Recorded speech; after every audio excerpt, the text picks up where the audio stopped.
Praise the lord. స్తోత్రం. ప్రతి ఉదయం దేవుని వాగ్దానాలు వింటూ ఆదరణ పొందుతున్న నా ప్రియమైన దేవుని బిడ్డలకి నా వందనాలు.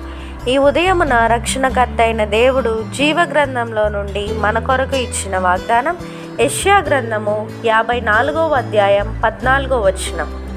నీవు నీతిగల దానివై స్థాపింపబడదు, నీవు భయపడనక్కర్లేదు.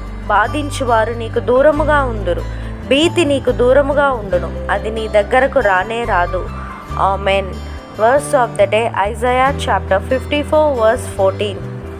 In righteousness you shall be established. You shall be far from oppression, for you shall not fear, and from terror, for it shall not come near you. Amen. తండ్రి అయిన దేవుని నుండి కుమారుడైన యేసుక్రీస్తు నుండి కృపయు సమాధానమును మీకు కలుగునుగాక. Amen. God will never leave you or forsake you. Amen.